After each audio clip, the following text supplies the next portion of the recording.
नमो नमः मित्राणि, आप सभी का संस्कृत ज्ञानदायिनी चैनल में बहुत बहुत स्वागत है। मित्रों, आज हम लोग संस्कृत व्याकरण प्रवेशिका के वन लाइनर प्रश्नोत्तरी के रूप में द्वितीय सोपान संधि विचार के 207 क्वेश्चन का अध्ययन कर चुके हैं।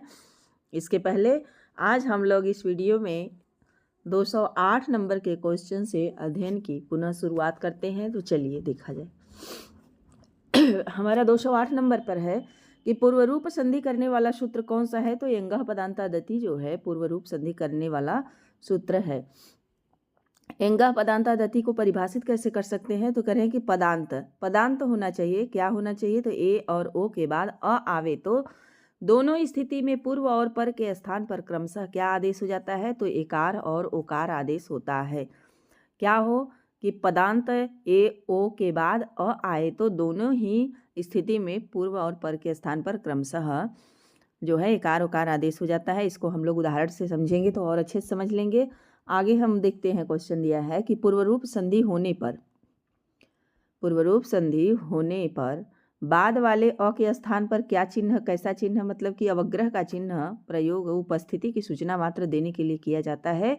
तो किसकी, तो अ की उपस्थिति की सूचना देने के लिए हम अवग्रह का चिन्ह प्रयोग करते हैं। अब उदाहरण से देखते हैं यंगः पदांतादति को।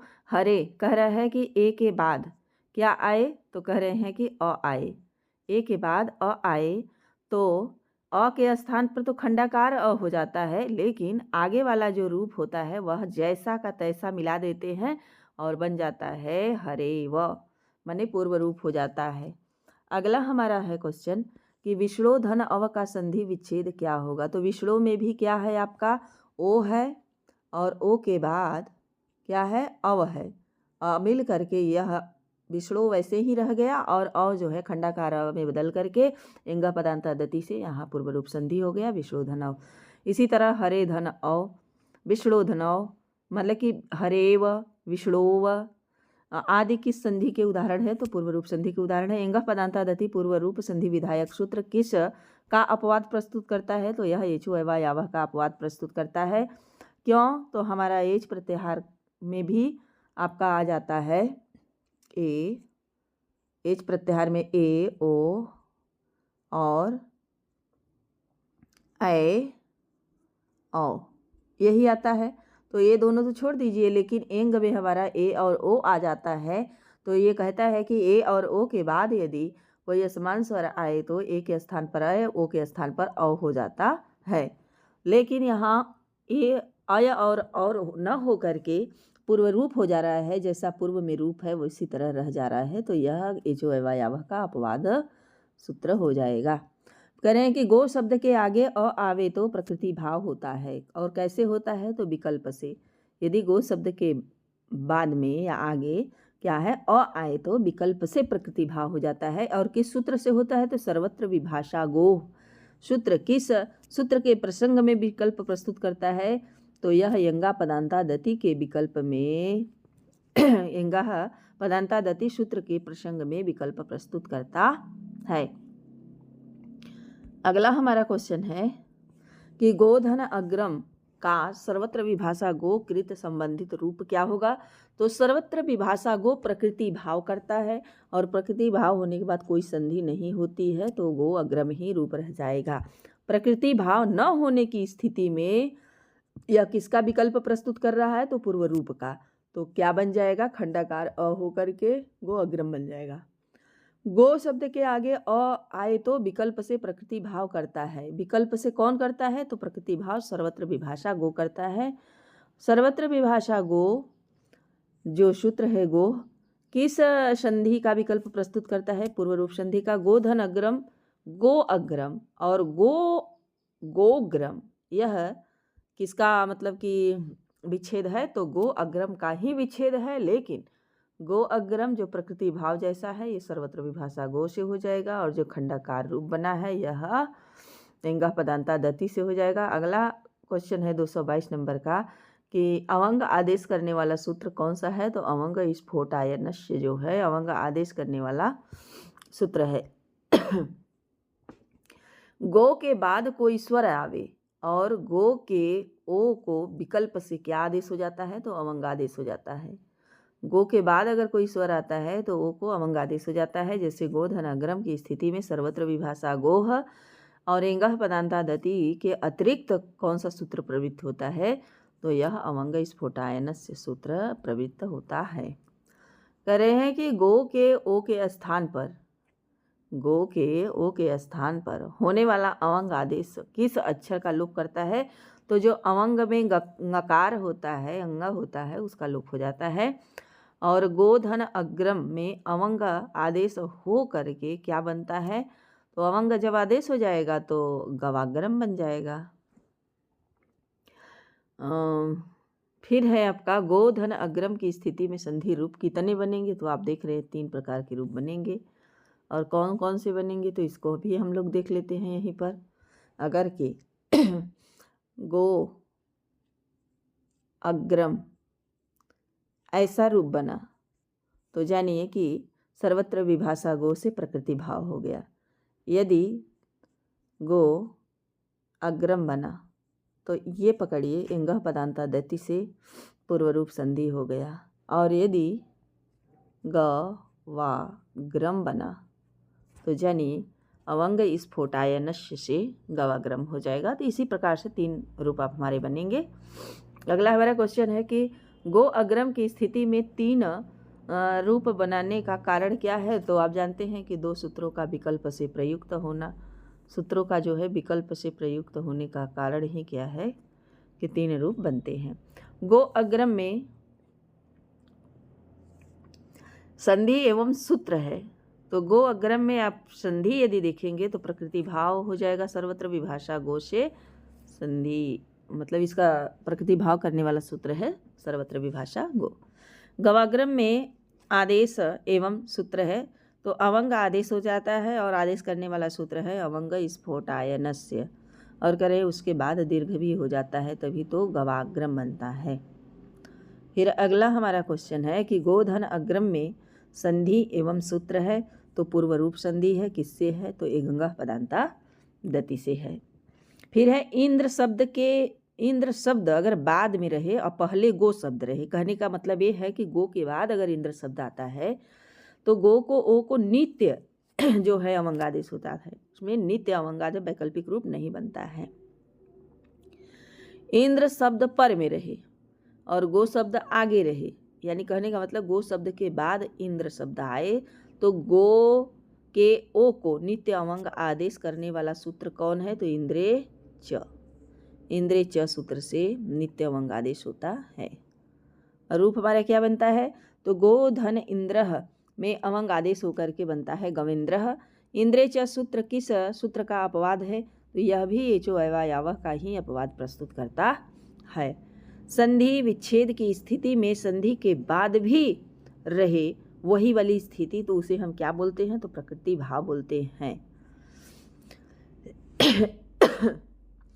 कह रहे हैं कि संध्या अक्षर संध्या भाव को कह सकते हैं, तो संध्या भाव संधि का जहाँ अभाव हो उसको प्रकृति भाव कह सकते हैं।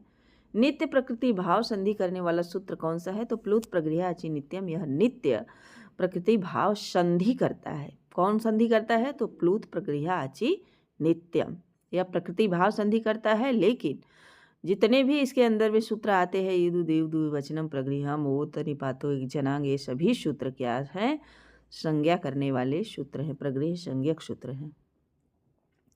प्लुत स्वर के बाद कोई स्वर आवे तो क्या होता है, संधि कार्य नहीं होता है। आगे है कि प्रगृह्य संज्ञक वर्णों के बाद कोई स्वर आवे तो क्या होता है, तो संध्या भाव होता है, संधि का भाव रहता है, संधि कार्य नहीं होता है। संज्ञा सर्वनाम क्रियावाचक शब्द अगर द्विवचन में रहे, द्विवचन का रूप रहे, तो उसके अंत में करें ई उ ए, तो इन वर्णों को हम क्या कहते हैं, तो प्रगृह्य संज्ञक वर्ण कहते हैं।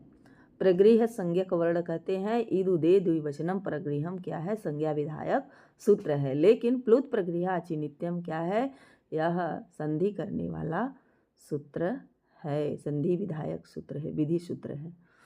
और ईदु दे द्विवचनम क्या कहता है कि यदि संज्ञा सर्वनाम क्रियावाचक शब्द द्विवचन के रूप में ई उ ए रहे तो उस ई उ ए को ही हम क्या बोलेंगे, प्रगृह बोलेंगे। जैसे अब जैसे में दिया है आपका आगे कि हरि एतौ।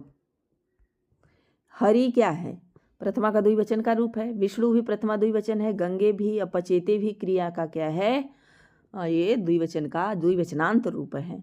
अतः यह क्या हो गए, प्रगृह संज्ञक हो गए। तो हरि एतौ, विष्णु इमौ, गंगे अमु, ये सब पचेते इमौ, ये सब क्या है, प्रगृह संज्ञा करने वाला जो कह रहे हैं, इनमें प्रगृह संज्ञा करने वाला सूत्र कौन सा है, तो इदु द्विवचनम प्रगृहम। जैसा कि सूत्र में ही दिया है आपका, इकार उकार एकार ये सब द्विवचन में रहे तो क्या कहे जाएंगे, प्रगृह संज्ञा कहे। हरि एतौ का संधि विच्छेद क्या होगा, तो जैसा है तैसा ही रह जाएगा, हरि एतौ ही रह जाएगा।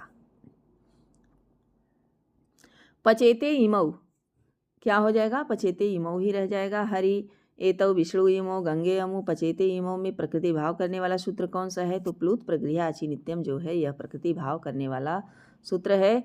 अब हमारा आ गया अदसो मात सूत्र क्या करता है, तो ये प्रगृह्य संज्ञा करता है। अदसो मात प्रगृह्य संज्ञा करता है और किसकी करता है, तो कह रहे हैं अदस शब्द के मकार के बाद अगर ई उ आए तो वे क्या कहे जाते हैं, प्रगृह्य संज्ञक कहे जाते हैं। लेकिन किसके है, तो अदसो मात से। अदसो मात सूत्र का उदाहरण कौन कौन सा है, तो देखिए अमी धन ईशा अमु धन आसते, अदस शब्द का ये क्या है, रूप है। तो अदस शब्द का रूप चलता कैसे है, तो पुल्लिंग में अदस का हम पढ़ते हैं असौ अमु अमी। तो देखिए अमु और अमी, अमी ईशा बहुवचनांत है पुल्लिंग का और अमु क्या है, द्विवचनांत है। और ऐसे ही आपका अमु स्त्रीलिंग में भी बन जाता है, नपुंसक लिंग में भी बन जाता है। तो इसमें क्या है, द्विवचन का होना बहुत ज़रूरी नहीं है कि वह द्विवचन में ही रहे, लेकिन क्या रहे, तो अदस शब्द का ही मकार होना चाहिए, उसके बाद ई और उ आए। जैसे अमी में ई है, अमु में उ है, बाद में ईसा आसते सब आ गया है, तो हमारा क्या हो जाएगा, प्रगृह्य संज्ञा हो जाएगा, संधि कार्य नहीं होगा। अमु अमी ईसा अमीसा अमु आस्ते किन वर्णों का द्विवचनांत होना, अच्छा इसमें यही कह रहा है कि इसमें द्विवचनांत होना आवश्यक नहीं है। इदु दे द्विवचनम प्रगृहम की तरह इसमें द्विवचनांत का होना आवश्यक नहीं है। अमी ईसा अमु आसते से संबंधित विधान एवं तत् संबंधित सूत्र कौन सा है, तो प्रकृति भाव है। और प्लुत प्रगृह्य आचि नित्यम क्या है, यह उससे विधान मतलब संधि करने वाला सूत्र है। आंग को छोड़कर एक स्वरात्मक निपात यानी अव्यय की भी प्रगृह्य संज्ञा होती है, लेकिन किस सूत्र से होती है, तो एक निपात है एका जनांग सूत्र से होती है। निपात एका जनांग क्या करता है, आंग को छोड़ करके जितने भी एक स्वरात्मक निपात होते हैं सबका क्या करता है, प्रगृह्य संज्ञा कर देता है। जैसे ई उ आ, तो ई इंद्र उमेश आ एवं नु मन्य से, इसमें कि ये सब क्या है, एक स्वरात्मक निपात है। एक स्वरात्मक निपात होने से निपात एका जनांग से ये क्या हो गए, प्रगृह्य संज्ञक हो गए। ई इंद्र उमेश आ एवं नु मन्य से उदाहरणों में क्रमशः किस किस की प्रगृह्य संज्ञा हुई है, तो ई उ आ की जो है प्रगृह्य संज्ञा हो गई है। अगला है ई इंद्र आदि में प्रगृह्य संज्ञा करने के बाद प्रकृति भाव करने वाला सूत्र कौन सा है, तो हमारा सूत्र है प्लुत प्रगृह्य अचि नित्यम। अगला क्वेश्चन है निपात यानी अव्यय ओकारांत हो तो ओ को प्रगृह्य संज्ञक करता है, कौन सा सूत्र करता है, तो ओत सूत्र क्या है कि कोई निपात हो अव्यय हो और ओकारांत हो, ओ में अंत होने वाला हो तो उसकी प्रगृह्य संज्ञा हमारा करता है अहो ईसा। अहो ईसा यानी ओत करता है, जैसे उदाहरण दिया है अहो ईसा। तो अहो ईशा में आपका देखिए अहो में ओ क्या है, ओकारांत है और यह ओत सूत्र से यहाँ प्रगृह्य संज्ञा हो गई है।